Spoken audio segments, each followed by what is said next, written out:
सियासी मौज़ूआत पर तो बात होती रहेगी, लेकिन इसके अलावा जो आज खबरों की जीनत बना जो टॉपिक और जो मौजू वो भारतीय सुप्रीम कोर्ट का फैसला है। मकबूजा कश्मीर का जो स्पेशल स्टेटस था article 370 of the Indian constitution के अंडर, उसकी मनसूखी जो कि सदारती हुक्मनामे के तहत की गई, इस फैसले को चैलेंज किया गया था और इस फैसले पर जो समाअत हुई उसमें आज दोबारा से उसी फैसले को यानी कि 5 अगस्त 2019 के फैसले को अपहोल्ड किया, जिससे पाकिस्तान के अंदर बड़ा क्रिटिसिज्म आया।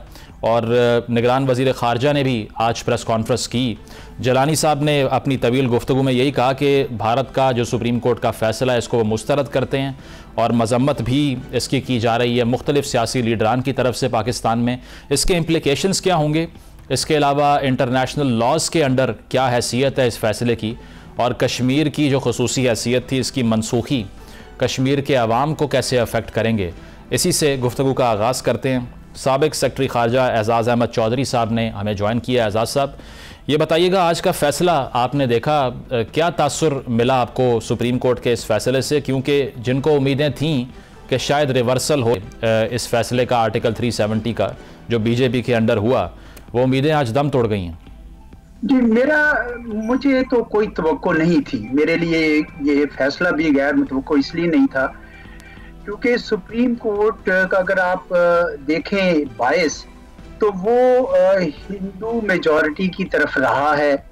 बाबरी मस्जिद का जब फैसला किया तो उस वक्त भी आपने देखा कि उन्होंने यही किया कि कहा कि ये एक ट्रस्ट बना लीजिए और ये मस्जिद कहीं और बनाइए और यहाँ पे आप मंदिर बनाइए। यही कुछ मुझे भी ख्याल था और तकरीबन उसी लाइंस पर ही मैंने देखा है कि उन्होंने मुकम्मल तौर पर मोदी सरकार को एक क्लीन चिट दी है और कहा है कि आपने जो अब तक किया है वो ठीक किया है, उसको आगे भी चलाइए। तो यकीनन ये मोदी सरकार तो बहुत खुश होगी उससे, लेकिन कश्मीर के लोगों के लिए, मकबूजा कश्मीर के लोगों के लिए और पाकिस्तान के लिए ये बहुत ही गलत खबर है। और ठीक किया आपने, हमने के मुस्तरद कर दिया उसको, क्योंकि ये हम तो उनकी अमलदारी, हिंदुस्तान के कॉन्स्टिट्यूशन की, आइन की अमलदारी मकबूजा कश्मीर पे तो मानते ही नहीं है, क्योंकि ये एक मुतनाज़ा इलाका है जिसको अक़वाम मुत्तहिदा की करारदादों के मुताबिक उसमें फैसला भी होना है।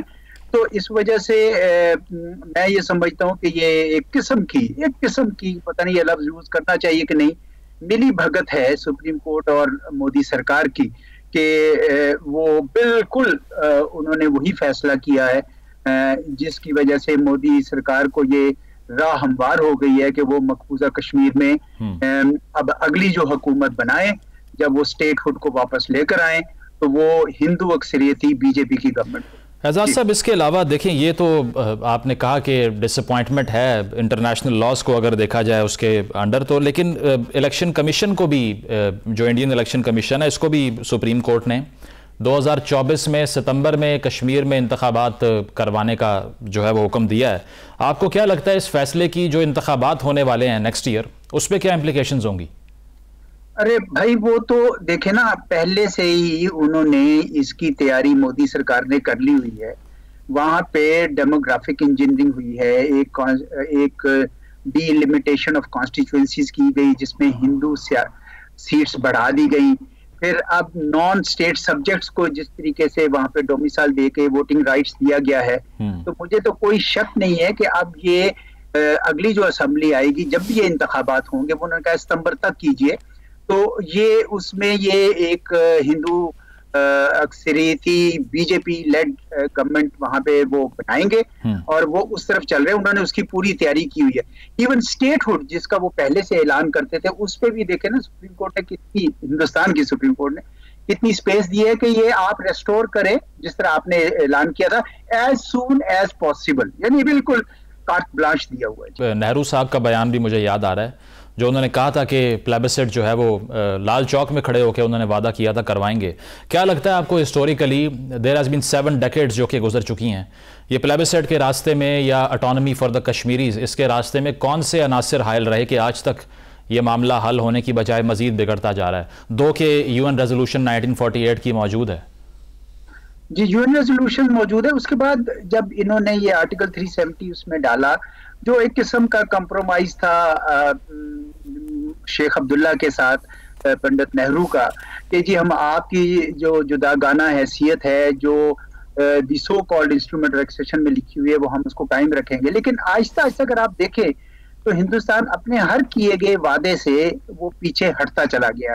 ता वक्ती के 5 अगस्त 2019 का वाकया नहीं हो जाता। एजाज साहब, पाकिस्तान की फॉरेन पॉलिसी की कंसिस्टेंसी की अगर बात की जाए तो उसको आप कैसे देखते हैं? मुझे याद है 65 की वॉर के बाद अयूब खान साहब ने ये बात की थी कि we should not risk many Pakistanis for a few Kashmiris, लेकिन उसके बाद में दोबारा से 70s में हमने बहुत कश्मीर की एक्टिविज्म और पॉलिटिक्स देखी पाकिस्तान के अंदर। आज की पाकिस्तान की जो स्टेट है ये कश्मीर की पॉलिसी को कैसे आगे लेकर बढ़ रही है, और फॉरेन पॉलिसी में कोई चेंज दिखाई देता है या कंसिस्टेंसी है आपको लगता है? देखिए, एक बात तो ये हमें सताइश करनी चाहिए कि पाकिस्तान ने अपनी पोजीशन 1947 से एक ही रखी है। हमने हमेशा कश्मीरियों के हक के खुद इरादियत की बात की है, उस पे हम डटे रहे हैं। दुनिया का कोई और मुल्क आए या ना आए, पाकिस्तान ने कभी ये बात नहीं छोड़ा और बड़ी उसकी ठोस बुनियाद थी, क्योंकि कश्मीरियों के पाकिस्तान के लोगों के साथ जो नाते हैं वो सदियों से हैं। उनकी मंडियां इधर हैं, उनके पानी इधर आते हैं, तो ये तो बदलना नहीं था। पाकिस्तान ने कोई पोजीशन नहीं बदली, लेकिन उसकी पोजीशन में जो तासीर थी, जो इफेक्टिवनेस है, वो वक्त के साथ साथ खत्म इसलिए हुई क्योंकि पाकिस्तान की अपनी जो सियासी और इक्तिसादी हैसियत थी वो कमजोर होती गई। देखिए, यही मोदी सरकार 2014 में जब आए, इनके मैनिफेस्टो में था ये चीज कि आर्टिकल 370 खत्म करेंगे, इन्होंने कुछ नहीं किया। ये जब दूसरी बार इलेक्ट होके आए और उनको इस बात का अंदाजा हुआ कि पाकिस्तान के अंदर तो अपनी बहुत सियासी अफरा तफरी है, तो उससे वो हौसला पकड़ गए। तो मैं समझता हूँ कि वो भी देख रहे हैं, हिंदुस्तानी भी, कि पाकिस्तान के अंदर सूरत हाल क्या है। लेकिन पाकिस्तान ने इसके ऊपर हमेशा अपनी पोजीशन, आज भी जो बयान मैं पढ़ रहा था वजारत खारजा का, वो बिल्कुल वही पोजीशन है जो हमने शुरू से ली हुई है। लेकिन बदकिस्मती से पाकिस्तान पूरी दुनिया को नहीं लेकर चल सका और उसकी वजह रियल पॉलिटिक है। आपको पता है, लोग सारे ये देखते हैं कि भाई इतना बड़ा मुल्क है, इतनी बड़ी मार्केट है, उसके साथ डील करना है, तो इसलिए वरना असूली तौर पर तो पाकिस्तान का मौका। ठीक है, बहुत बहुत शुक्रिया। एजाज अहमद चौधरी साहब मौजूद थे और उनका कहना यही था कि ये जो रियलिज्म की पॉलिटिक्स है, इंटरनेशनल स्टेज पे देखा यही जाता है कि किसके पास पॉलिटिकल और इकोनॉमिक पावर ज़्यादा है, और इसीलिए कुछ मौज़ूआत जिस पे पाकिस्तान स्ट्रेस करता है वो इतना इफेक्टिवली नहीं अपहोल्ड होते। और साथ साथ ये कि पाकिस्तान की तरफ से जो कंडेमनेशन की जा रही है इसकी, ये किस तरह से अगले इंडियन और पाकिस्तानी इलेक्शंस में अफेक्ट करेगी, इसका जवाब तो वक्त देगा। एक ब्रेक शामिल करते हैं प्रोग्राम में और ब्रेक के बाद नून लीग की सियासत को डिस्कस करेंगे। Stay with us.